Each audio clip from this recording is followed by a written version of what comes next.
안녕하세요. 저는 올해 30대 중반이 된 여자입니다. 저는 얼마 전 결혼을 계획하고 있다가 충격적인 사실을 알게 되어서 결혼을 잠시 미루고 있어요. 여러분들이 제 이야기를 들어보시고 이 결혼을 해야 할지 말아야 할지 결정해 주시면 좋겠습니다. 저와 예비 신랑은 20대 후반에 만났는데 제가 오빠에게 적극적으로 대시했어요. 오빠가 많이 소심한 성격이고 조용해서 제가 열심히 다가간 덕에 오빠를 쟁취할 수 있었습니다. 오빠와 연애를 하는데 신기하게 저희는 안 맞는 구석이 없었고 싸우는 일도 없었어요. 오빠가 주위에 지인이 많이 없기도 하고 이성 문제로 싸운 일도 없었죠. 부모님들도 활발하고 놀기 좋아하는 남자보다 오빠처럼 다정하고 조용한 사람을 만나서 결혼하는 게 더 좋다고 했죠. 저도 오빠도 서로를 진심으로 사랑했고 30대가 되자마자 오빠는 저에게 프러포즈를 했습니다. 저희들은 서로에게 푹 빠져 있었고 둘 다 직장도 있어서 경제적으로 여유도 있다 보니 얼른 안정적인 가정을 꾸리는 것을 원했죠. 오빠는 얼른 결혼해서 저 닮은 아이를 낳고 싶어 했고 저도 아이를 낳으면 너무 행복할 것 같았어요. 양가 부모님들도 저희가 오래 연애하고 결혼을 전제로 만나고 있었던 것을 알고 계셨기에 부모님들의 허락도 쉽게 받을 수 있었습니다. 저희는 결혼식 날짜를 정식적으로 잡고 인사도 드리기 위해서 상견례를 해야 했어요. 오빠에게 여동생이 하나 있다고 했는데 말로만 들었지 한 번도 얼굴은 본 적이 없어서 조금 설레긴 했습니다. 저희는 상견례를 하기 위해 한 식당을 예약하고 저와 부모님이 먼저 와서 오빠네 부모님을 기다리고 있었어요. 그때 입구에서 오빠가 들어왔고 저는 여기야 여기 하며 오빠를 불렀죠. 오빠를 뒤따라서 오빠네 부모님이 들어왔고 그 뒤로 낯익은 한 사람이 들어왔습니다. 저는 그 여자를 보자마자 저도 모르게 몸을 움크렸고 심장이 미친 듯이 빠르게 뛰기 시작했어요. 그냥 우연히 그 여자와 같은 식당에서 밥을 먹나 보다 했는데 그 여자는 오빠네 부모님을 따라 저희 테이블로 와서는 앉았습니다. 그러고는 저와 눈이 마주쳤고 서로 아는 사이라서 둘 다 놀랐죠. 그 여자는 바로 제가 고등학생 시절에 저에게 학교 폭력을 했던 가해자였습니다. 이름은 민서였는데 그 친구는 저를 심하게 괴롭혔어요. 그런데 민서가 바로 제가 결혼할 사람의 여동생이라고 합니다. 그럼 저의 시누이가 되는 거잖아요. 저는 이 상황이 도저히 납득이 되지 않았고 몇 년 만에 민서를 보니까 고등학생 때 괴롭힘 당했던 기억이 떠오르기 시작했습니다.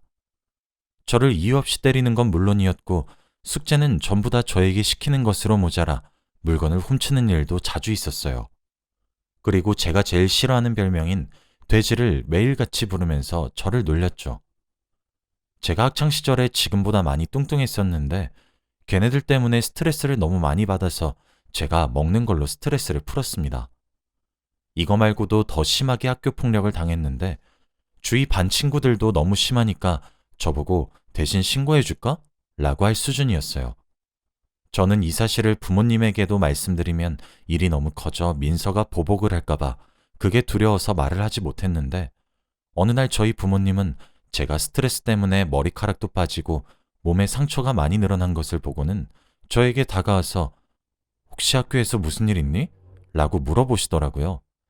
저는 그날 울면서 엄마 아빠에게 이때까지 당한 내용들을 다 말했고 저희 부모님은 화를 참지 못하고 학교로 가서 민서를 신고했습니다. 민서는 결국 학교폭력 징계를 받았는데 벌을 받고도 정신을 차리지 못해서 저한테 더 심한 폭력을 가하기 시작했어요. 저는 도저히 버틸 수 없어서 부모님께 말씀드린 후 자퇴를 했고 검정고시를 봐서 고등학교 졸업장을 얻을 수 있었습니다. 자퇴를 하고 알게 된 사실이 있는데 제가 자퇴하고 나서 민서가 다른 친구들을 괴롭히다가 폭력 수준이 너무 심해져서 학교에서 처리할 수준이 아니었고 경찰에서 해결을 봐야 할 수준이라 결국 소년원까지 갔다고 하더라고요. 소년원에 갔다는 소식까지 듣고 그 뒤로는 한 번도 보고 들은 적이 없어서 기억에서 잊혀가고 있었는데 몇십 년 만에 상견례 자리에서 만날 줄 누가 알았을까요? 그런데 민서는 저를 보자마자 어? 오랜만이다? 하며 저에게 아는 척을 하더군요. 저를 보고도 반갑게 인사하는 민서를 보고 너무 당황스러웠는데 그때 다들 저희 보고 아는 사이야? 라고 물었죠. 민서는 그냥 학교 친구였어 라고 말을 했고 저는 민서의 뻔뻔함에 할 말을 잃었습니다. 그러고 나서 밥을 먹다가 잠깐 화장실을 갔는데 민서가 뒤따라 들어오더군요. 야, 돼지, 오랜만이다. 몇 년 만이야, 이게? 돼지는 학창시절에 민서가 뚱뚱했던 저에게 부르던 별명이었어요. 저는 오빠에게 예전에 제가 학교 폭력을 당했고 뚱뚱했었다는 말을 절대 하지 않았는데 자칫하다가는 민서가 다 폭로할 수도 있다는 사실에 너무 무섭더라고요. 민서는 그동안 성형도 많이 했는지 얼굴이 많이 달라졌습니다. 그래서인지 저희 부모님은 몇십 년 전에 봤던 민서의 얼굴을 기억하지 못하는 듯 하더군요. 상견례 자리는 저에게 너무 지옥 같았고 민서가 한마디 한마디 할 때마다 저는 움찔거렸습니다. 그리고 집으로 돌아와서 정말 이 결혼을 진행해야 하나 혼자서 고민하고 있을 그때 민서에게서 카톡이 왔어요. 야, 돼지. 학창시절에도 똑같은 말투로 저를 괴롭히곤 했는데 다시 그 말을 들으니까 힘들더라고요. 민서는 제 과거를 빌미로 저를 협박하면서 저를 이용하기 시작했어요. 옛날 그대로 돈을 빌려달라고 하는 건 기본이었고 자기네 집으로 배달 음식 좀 시켜달라고도 하면서 저보고 이래라 저래라 했죠. 그런데 처음엔 이 사실을 오빠가 알면 저한테 실망할까봐 알려지는 게 두려워서 하라는 대로 했는데 하면 할수록 제가 이 짓을 왜 하고 있는지 모르겠더라고요. 그때는 학생이었으니까 자퇴를 하면서 도망을 쳤는데 지금의 저는 민서보다 좋은 회사를 다니고 있고 잘 살고 있는데 아직도 민서한테 복종하는 제가 너무 한심했습니다. 그래서 한두 번 하다가 제대로 정신을 차리고 민서가 시키는 짓은 아무것도 하지 않았어요. 나 이제 네가 시키는 짓 안 해. 내가 옛날에 박수현으로 보이니? 나 옛날에 뚱뚱하고 네 말에 복종하던 내가 아니야.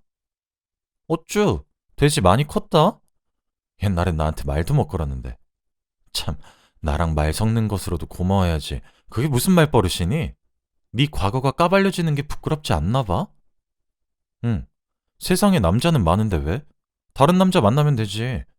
그리고 너 하나 때문에 나랑 오빠가 헤어질 것 같니? 야, 박수현. 네가 우리 오빠 만난 것도 감지덕지지. 너 같은 애를 우리 집안에 들여보낸다는 게 얼마나 집안에 똥칠하는 짓인진 아니? 너 학교 다닐 때 친구 없었잖아. 그러면 결혼식장에 네 하객 자리 텅 비어 있을 거고. 그러면 대행을 봤어야겠네? 응. 안 그래도 오빠랑 나랑 쓰려고 했어. 거봐. 우리 오빠 하객 자리랑 네 하객 자리랑 얼마나 차이가 나겠어? 너무 부끄럽다. 넌 우리 집 가문의 수치야. 민서는 잘 알지도 못하면서 다 아는 것 마냥 말을 했고 더 이상 반박하는 제 스스로도 너무 한심해서 그냥 답도 하지 않고 민서가 보낸 카톡들을 다 무시했습니다. 제가 무시를 하고 나니 민서는 화가 났는지 네 과거 사진 다 퍼뜨린다? 라고 마지막으로 카톡을 보냈고 저는 그것도 무시했죠. 솔직히 마음 한켠으로는 오빠가 저에게 실망하고 파혼하자고 할까봐 무섭긴 했지만 만약 오빠가 저에게 헤어지자고 한다면 오히려 저의 아픈 과거도 보듬어주지 않는 남자와 결혼하지 않은 게 다행이라고 생각하려고 했죠. 그런데 민서는 한다면 하는 사람이라서 분명 가족들에게 저의 과거에 대해서 말을 했을 텐데 오빠는 저한테 아무 말이 없었고 평소처럼 대해주더라고요. 그때까지는 아직 민서가 사진을 퍼뜨리지 않았다고 생각했습니다. 그런데 며칠 뒤 오빠의 어머니께서 연락이 왔고 저에게 만나서 할 말이 있다고 하시더라고요. 솔직히 무슨 이야기를 할지 예상을 하고 있었고 저희는 카페에서 이야기를 나눴어요. 민서한테 얘기 다 들었어. 학교폭력 피해자였다며? 저는 어머니가 그렇게 말씀하시니까 당연히 민서를 대신해서 사과를 하러 오신 줄 알았는데 그건 제 착각이었습니다. 우리 딸이 과거에 장난 한 번 친 거 가지고 되게 요란 피였더라. 우리 딸 그때 빨간 줄 그여서 취직도 안 되고 얼마나 힘들었는 줄 아니? 내가 너 마음에 들어서 며느리 삼으려고 했는데 우리 딸 말 안 들었으면 어쩔 뻔했니? 그리고 과거 사진도 봤는데 참, 우리 집에 이런 애가 들어오려고 했다니. 그리고 고등학교도 졸업 못했다며? 에휴. 어머니, 제가 민서한테 어떻게 당했는데요?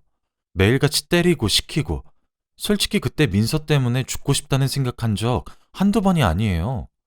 그래도 제가 이 정도로 끝낸 게 다행이라고 생각하셔야죠. 그리고 저 고등학교 민서 괴롭힘 못 견뎌서 자퇴했고 검정고시 본 후에 대학교 좋은 곳 갔고요. 지금은 민서보다 더 좋은 회사 다니고 있어요. 어머머? 이 말하는 꼬라지 좀 봐라. 우리 딸이 어쩌고 어째? 어떻게 이런 무식한 애가 우리 집에 들여고 했는지. 나 참. 민서 아니었으면 네 검은 속내 모를 뻔했다. 그리고 하객 대행 쓸 거라며? 무슨 그런데 돈을 쓰니? 우리 아들이나 이용해 먹고 우리 가족들 다 속이고. 이건 사기 결혼이지. 우리 아들 딸 봐라. 학창 시절에 얼마나 잘 살았는데. 주위에 친구들이 바글바글 하잖니? 네가 친구가 없다는 건 그만큼 네 인성이 글러먹었다는 거야. 결혼은 좀 더 생각해보자. 어머니, 결혼을 미루시겠다는 거예요? 그럼 내가 네 더러운 과거를 알아버렸는데 여기서 결혼을 진행하면 우리 아들이 너무 아깝지 않겠니? 우리 아들은 더 좋은 여자 만날 수도 있는데 너한테 우리 아들은 너무 아까워. 어머니는 자리를 박차고 나가셨고 저는 너무 어이가 없어서 그 자리에서 얼음물 한 잔을 원샷하고 나왔습니다. 이런 집에 시집을 갈 바에는 평생 혼자서 사는 게 훨씬 낫겠다는 생각이 들었어요. 저는 오빠에게 다 말하고 싶었지만 저녁이 될 때까지 오빠가 연락이 없길래 오빠가 제 과거를 알고 저와 헤어지려고 하나 보다 싶었습니다. 오빠네 가족들은 며칠 동안 저에게 연락하지 않아서 결혼도 무산이 되었다고 생각하려는 찰나 그때 오빠의 어머니께서 연락이 왔습니다. 내가 미안하다. 딱 이 한마디 하셨습니다.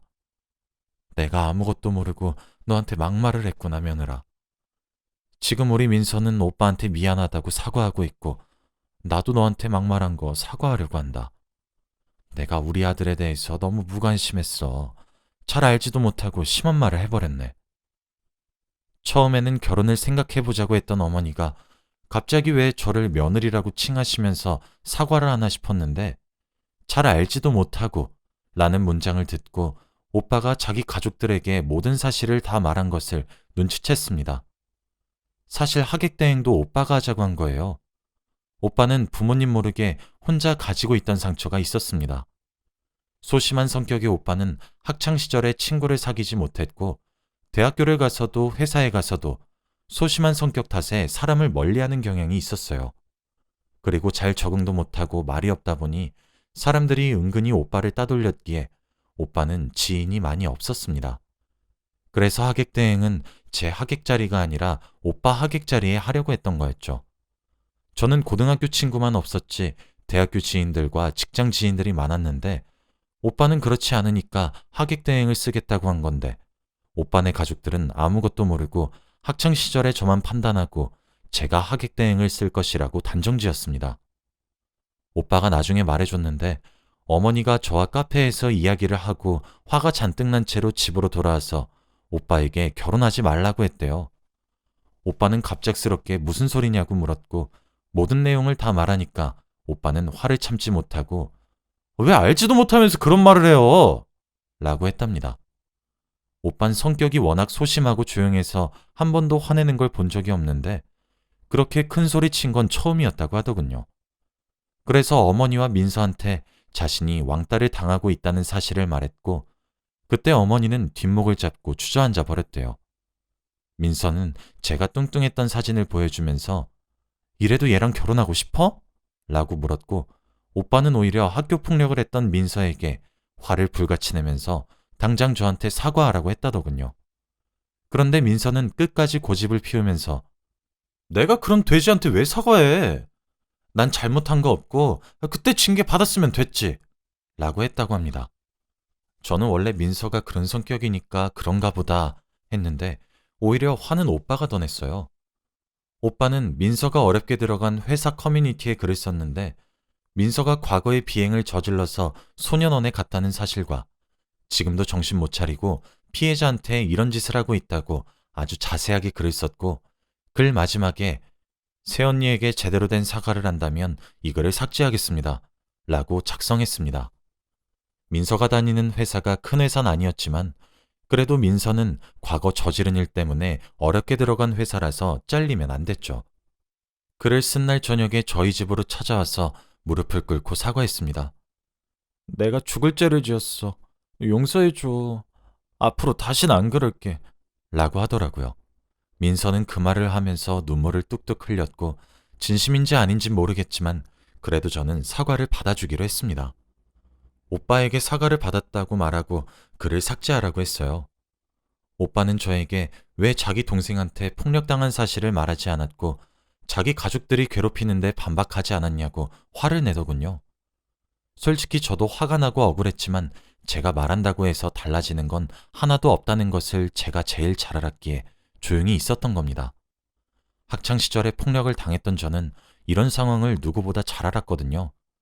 그리고 오빠가 숨기고 싶어 했던 비밀을 제가 함부로 이야기하는 것도 예의가 아니라고 생각했고요.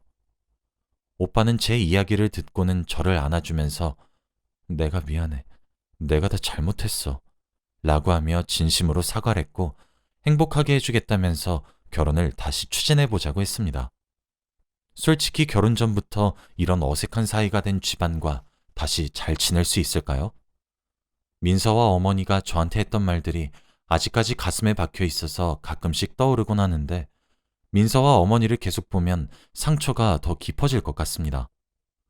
오빠는 결혼하고 시댁은 아예 오지 말자고 했지만 그래도 가족인데 그럴 수 있나요? 그래서 지금까지도 결혼을 고민하고 있고 오빠는 저 아니면 결혼 안 하겠다고 난리를 피웁니다. 오빠 가족들도 결혼해달라고 부탁하고 있는 상황이고요. 저도 오빠가 좋긴 하지만 신우이가 제 학창시절 학교폭력 가해자인 게 너무 걸리네요. 여러분들이라면 어떻게 하실 생각인가요? 제 이야기는 여기까지입니다. 들어주셔서 감사해요.